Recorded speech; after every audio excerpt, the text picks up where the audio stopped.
Hi, I'm Nick Grillet from Performance Designs, and today I'm going to show you how to pro-pack a large canopy using a Sabre 2 260.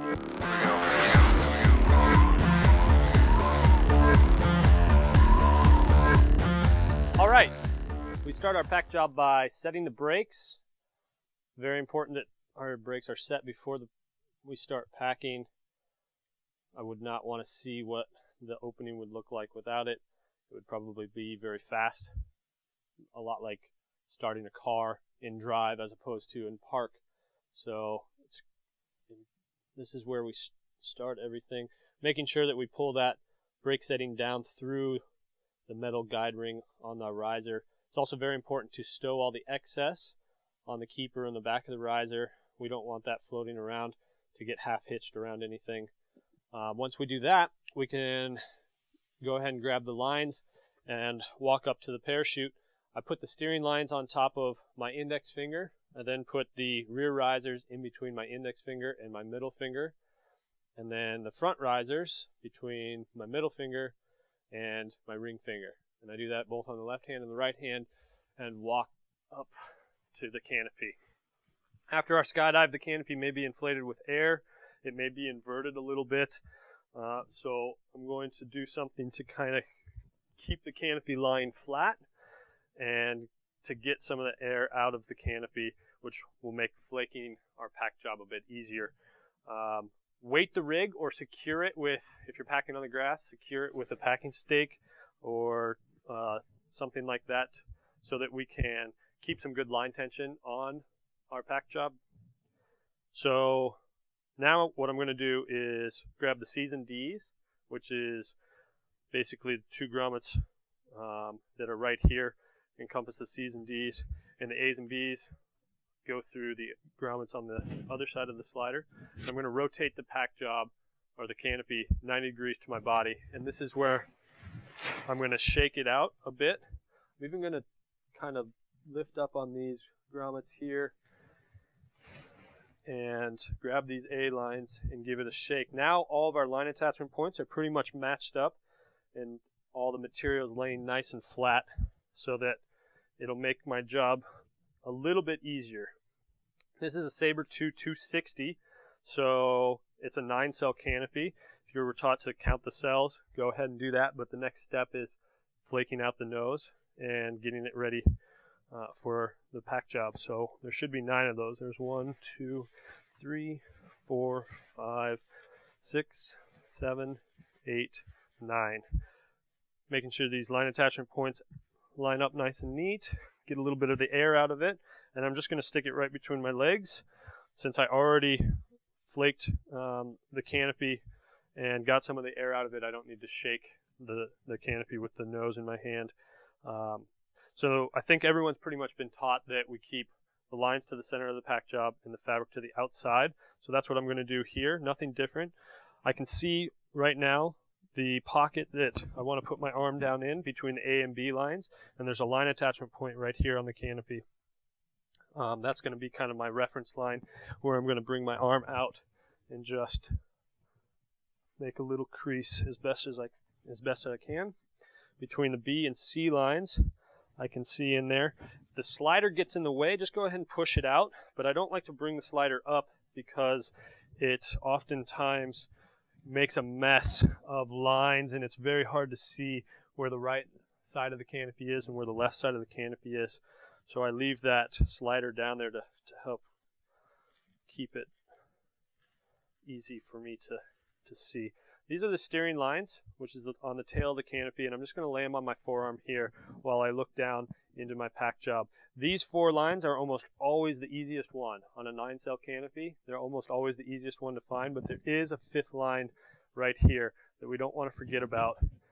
While I'm kind of pulling these off to the side, I'm also keeping the C lines in place, and then I'm just going to, about halfway through these 2 line attachment points, kind of fold, make a crease in the material there, and clean these up. Because this canopy is so large, I got to make sure that the lines are in place and that we're not letting any material get in between those lines, which can cause damage and friction and things over the course of many jumps.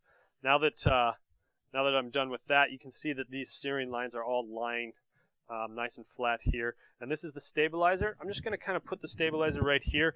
It's not because I'm trying to hide a line over or anything like that. I'm just trying to make my pack job look a little cleaner. So now that that side is done, I'm going to move over to the other side. Again, in between the A and B lines, I'm going to make a little pocket. Bring my arm out. You can see that line attachment point right here. As I look into this side, in between the B and the C lines, that slider's in the way. I'm just going to kind of move it off to the side, get my arm down in there, push that material to the outside. Again, there's that line attachment point. Kind of do what I need to do to get this nice and clean. Just a small little stabilizer. These are the steering lines on the tail of the canopy, laying them on my forearm. We've got 1, 2, 3, 4, and 5 lines. There we go. Make a nice little pocket. These steering lines just going to lay nice and flat. Make sure there's no lines in between them. Again, the stabilizer just going to lay right on top of that. Not to hide anything, just to make it look a little cleaner. The drawstrings on our slider should be pushed in just a little bit to our pack job. You can see that there's a bar tack on there, and on this one here it's a blue bar tack. I want to push that blue bar tack in just a bit. I don't want the excess drawstring to be hanging out of my slider a lot. Now, if we did one thing and one thing only, it would be putting a hand down in there and with my pointer finger pushing down on that slider. That basically will put the slider in the position that it needs to be. Equal parts on both the front and the back part of the canopy and the right and the left side of the pack job, as well as putting the grommets all the way down on the stops. That's very important. We don't want them to sneak up here.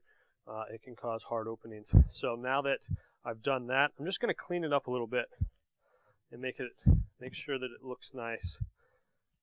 And the pack job looks pretty good right now. I know that the rises are straight back down there on the rig, or in this case just the board, because the grommets right here on my slider are equal height. If they were offset, one was higher or lower, I'd know that I'd have a riser from down back on the rig that is too far forward, which can cause off-heading openings or turning. If you're jumping something smaller and faster, maybe heavily loaded, could also cause line twist, which we are trying to avoid. So now that that all looks good, I'm going to come down tail up on all Performance Designs canopies. There's a warning label right there on the center with a couple of seams. You can see the threads. That is the center of that tail, which is what we want to use. I'm just going to use my knee and keep that material that I just pushed to the outside of the pack job in its place. And I'm going to line up these two seams here. Right here, it's a folded over seam. You can't see any threads, but if you go to the actual tail of the canopy, you can see that there's two threads where that tail has been folded over. That's what I'm going to match up right here. While I do that, I'm going to take the tail of the canopy here and allow it to kind of meet up onto the grommets on the slider. While I pinch the tail of the canopy here, I'm going to go down and away with some pressure while I make my fold. And I'm going to kind of let my hand slide down to this side. Now, depending upon how big the canopy is, kind of depends on how many times I roll the tail. In this case, I'm not really rolling it like you would a really tight roll or a cigarette roll or something like that. I'm more folding it in 1.5 to 2 inch sections. So I fold it once, twice, 3 times, and that's pretty good on this one. The warning label looks pretty good up here. There's not a bunch of material that's bunched up around these lines, which is over time going to cause damage to the tail of the canopy. And before I lay it down on the ground, I'm going to walk myself up so that the canopy is all the way up here on my shoulder. And I'm going to use both my hands to get as much air out of the canopy as I can before I lay it on the ground. Just makes it easier for me to lay it down as well as less time that I need to spend on the ground. So now that I got a little bit of the air out of it, I'm going to clean up that tail a little bit, make sure the roll that I just did didn't come undone too much. And I'm going to lay this canopy on the ground. While I do it, it's going to be one smooth motion. I'm going to make sure my bag is out of the way. It's going to be one smooth motion, and the canopy is going to lay pretty much on this forearm right here as I keep good line tension on those lines. Now I'm ready to straighten the bag and cock the pilot chute.